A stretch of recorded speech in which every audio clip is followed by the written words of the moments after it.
good morning. One slight correction here. You can see this is not Thomas Dausgaard. This is actually Eimear Noone, and we're really, really excited to have her here. She filled in for the last minute, but it turns out that she's got a project here at the Web Summit that's all about technology, platforms for musicians, and she's done a lot of work in various different genres with classical. So, and I'll let her tell you more about it because she's here, and you can see her later. Dara mentioned that classical music has often been thought of as elitist or more for the well-off, not as accessible to the mainstream. And so what we want to talk about today is the fact that in the last 10 years, the music industry has completely and utterly changed for musicians, for us as listeners, and so we want to explore what that means. And this is something Simon said to me is, with streaming services and social tools, what is the opportunity and threat to music as we know it? Is it a friend or a foe? So I will start with you, Simon, and then we'll move over to Eimear.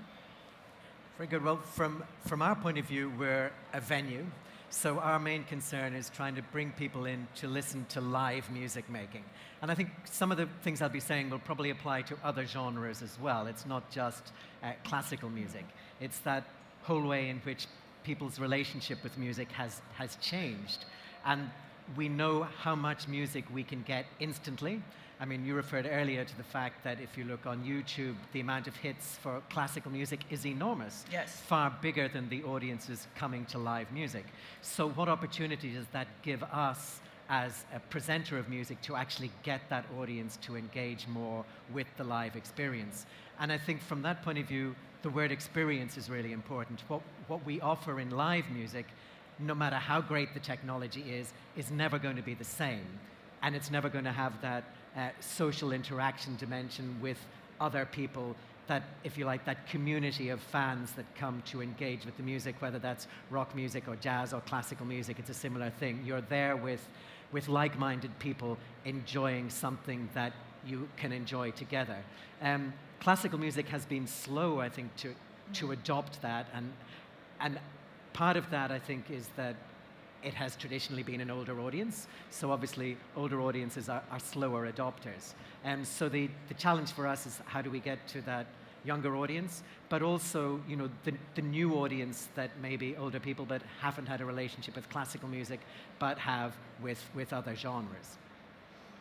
Okay, and so do you feel that we know people that listen to more listening to classical music than ever before, and when we talk about classical, we're just talking about the whole genre, not a particular period within classical. We know that. What are you doing to create those opportunities to get people to come to the concert hall to experience it live? Well, the first thing, obviously, is making sure that we do maximize our new media, that we do maximize social media particularly. I mean, nearly 50% of our ticket sales, for instance, now are online. Okay. A lot of our publicity has switched from being, you know, traditional print publicity and print media publicity to being online. And the advantage of that is you can target your audience very specifically. And within classical music, I mean, it's a difficult term as it is because it covers everything from, you know, early music in the 11th century right through to Philip Glass. So what is it? And within classical music, obviously, there are lots of different genres and lots of different audiences. So what social media, new media generally allows you to do is to really get to that audience and to build really good data around them so you know exactly what people's tastes are. So rather than sort of a broad splash of publicity for something, you can see exactly what people's tastes are and go directly to them and tell them that the next event is there. But as we talked about earlier, one of the things that is happening is the audience is actually more clued into the performer, perhaps, than the genre. So you look at a pianist like Lang Lang, for instance, who has vast numbers of followers on Twitter and social media generally. The audience will come and hear him play Chopin, but not any other pianist playing Chopin. So, I mean, it is part of that, if you like, that sort of celebrity culture as well. Mm-hmm. And how do we maximize that? Obviously, we need to ensure we can get those artists as part of our schedule, and then hopefully people being exposed to that music will develop an interest in it that's broader than just the particular artist. So that leads nicely into an artist. So we have Eimear here, who's a conductor and a composer. And as Simon mentioned, we did talk earlier today about an artist creating their own brand in a different way than ever before.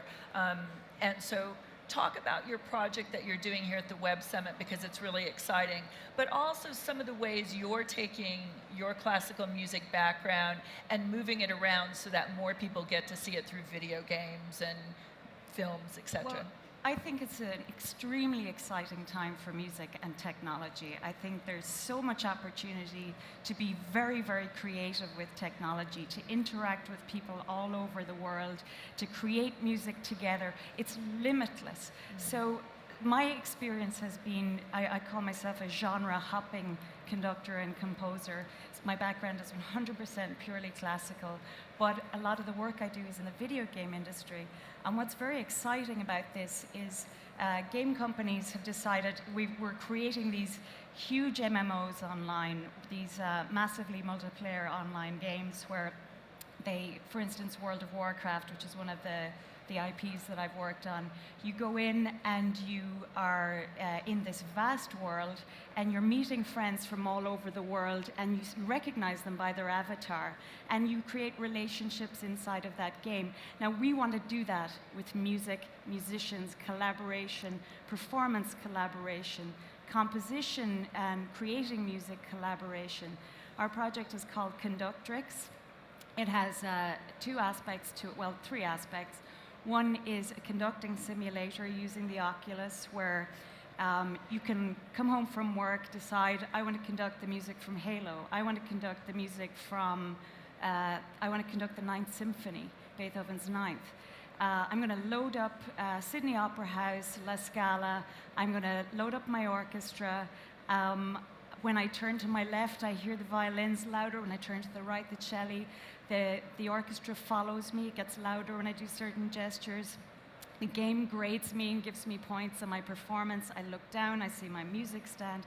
So we want to share the experience of music making with everybody. I mean, I grew up in a tiny little place in East Galway where I didn't have that kind of accessibility, where I could perform with somebody online over the internet. And we're just on the cusp, technologically, of making all these things possible. But the one thing I want to say to feed into what Simon was saying that's exciting to me is, for the first time in music history, we have more people listening to the sonority of the orchestra than at any time before. And what's happening with younger people through video games and through films, especially video games, is you have an emotional relationship with music that you're living with for hours and hours and hours every week. It's encapsulating a certain time period for you, a certain experience for you. And the sonority that you're listening to in a lot of these video games is the sonority of the symphony orchestra, choir, ethnic instruments. So the psychological shift that's happening is the sound of the orchestra is no longer the sound of my grandparents' music. It's the sound of my music. It belongs to me. I will take ownership of this. And the orchestra is, of course, one of the greatest classical music ensembles that we have. So they both fit together, and there's great opportunity, I think, to be had. And I think that's really exciting, because it's such a big sound with so many people in the orchestra. And one of the things we talked about before that the classical music industry has had a challenge with is that concert tickets are often more expensive than going to other kinds of music. And then when we said before, if someone gets on stage and they see 25 or 30 musicians, they understand maybe why that concert ticket was more money. But let me ask, so now that we've talked about the excitement of the new genres, one thing from a business standpoint we do have to talk about is that with all these new streaming services, with all the digital, the Napster generation, which started in 1999, iPods are only 2001, iTunes 2003, that has changed the model for how musicians make money. And so now, let me ask you, Eimear, now that these models have changed, your compensation, the value that young people place on music and where that comes from, what are the new where are the places that musicians can make money? That's such a great question. It used to be that you would create an album. The album was your bread and butter, and then you sold it by going out on the road and on tour. So the tour was to sell the album. Yeah. Today, the album is almost like your business card, your calling card, yeah. Right? So how you make a living is in performance. I mean, we still make a living through recording music, but it is vastly different. However, you cannot bootleg a live performance. Thankfully. You cannot steal a live experience where you show up with your friends, you have dinner, you have a bonding experience at a great concert. You're inspired in the moment, because there's another thing about live performance. It's not just being there. It's the human energy that is thrown off the stage by all of these incredible artists, sweating blood, sweat, and tears in through the music. You cannot download that. You can't bootleg it. You can't steal it. No. And that's where coming together in an experience will always be something, I think, that's unique. So you feel that musicians now, as we look forward, because we can see the trends now. We know that people are going to stream music. We know that they're going to experience music in shorter moments in time.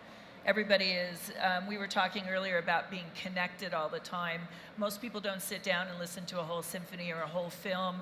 They're texting while they're doing it. They're on social media. They're doing various things. How do we bring that to this audience?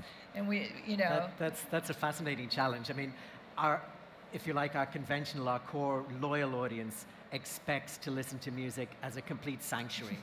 Even someone arriving a little bit late or squeaking in their seat or coughing is frowned on. There now, you are, elitist. People can be a bit extreme about that, but you do see where they're coming from. That the coming to hear a great Mahler symphony or whatever is almost a religious experience. It's something they've been really looking forward to. It's a rare opportunity to hear a particular work they love, and they don't want to be interrupted in that. But at the same time, a new audience is going to come in and say, hey, I want to behave like I can in a cinema or whatever, or at home, and I don't want to have all this perceived elitism stuffiness about it. I think that's a real challenge for concert promoters like ourselves. Do we create a different type of offering for that audience where it becomes much more relaxed and much easier to engage with? Perhaps, and that's something we should certainly look at. But on the other hand, we need to stay, if you like, true to what is our real core, which is there's no point in pretending great music is anything other than what it is. And part of the difficulty is not a technological one or not, but it's sort of almost a societal one. You have to give that music a certain amount of time. And perhaps the argument would be the same in relation to great theatre or a great music or an art gallery, that to appreciate it, you really have to give it time. And the more time you give it, the more you actually get out of it. So it isn't that sort of instant gratification thing, and it never can be. So perhaps what we've got to be good at is telling people that, hey, here is a moment where it's actually great to turn off your mobile phone. It's great to turn off your tablet. It's great to actually sit down and chill out and listen to great music without that sort of interruption. That's a challenge, but it's something that we need to, as it were, keep the faith with. I did propose before, in a 3-movement or 4-movement symphony, I did propose between movements for a social media break, and they both told me that I shouldn't propose that. I'd love to try it, though. Well, you did say you would try it. So going back to live performance and composing itself. So the creative part of the process, it sounds from all your projects that has changed. So people compose music differently, and they compose it to go in different places than ever before. So the idea of sitting down and maybe composing a 45-minute symphony that's going to be performed for a concert hall, how do you look at that as a composer? Well, again, it's opportunity, because yes, concert music and concert composition is still a hugely important part of our culture. However, there's so many different forms of media now that we have that require music, because music creates it creates a feeling, it creates a situation. In early music and early art, we call it affect. where the composer or the painter draws forth a certain emotion. So most visual media use music to put a person in a certain frame of mind emotionally, and that's always existed with music, where music has a function. So today, we have extra functions. The more platforms, the more types of technology, that more modes for entertainment, where there's a visual medium that come online, the more opportunities for composers. The big one, of course, that I'm terribly biased towards is game scoring, because it's been amazing. The game directors and developers, they want this huge musical machine to express these huge environments they've created, and the orchestra is where everybody's been going, and the orchestra's been around for hundreds of years. I think that says an awful lot. The orchestra can touch and move us in inexplicable, timeless ways.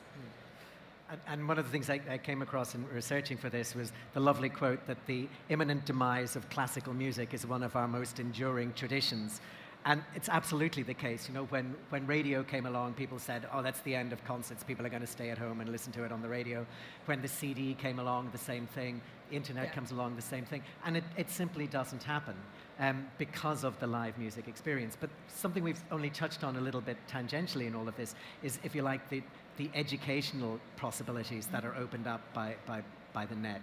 Because you can now, a master class or an educational workshop, you can now expose to a vast audience. You can construct really brilliant educational sites. If you look at, say, the Kennedy Center and what it has in terms of education that goes around the whole program, you're not just coming to the concert. You can prepare for it in advance. You can study all about the composer, all about the repertoire. And again, you can do that not just for classical music, but for jazz or rock music or whatever, because I think it's the same for all musical genres, that people have the thing that they're really into, and if they're really into it, that's what they want to hear, and they want to know more about it.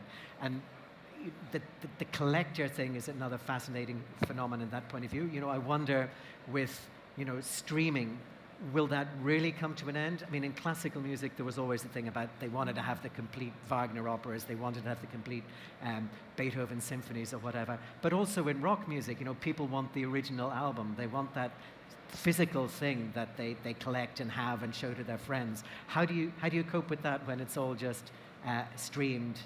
It's a different relationship. The millennials may not feel that way, though, Yeah. because they live in a world where they haven't owned music, maybe. If I can just interrupt. And we're coming to the end. Oh, but I have seen the millennials actually are massive collectors. Okay. So that's just a happy thought. well, then, and which is great. So we're at the end of our time.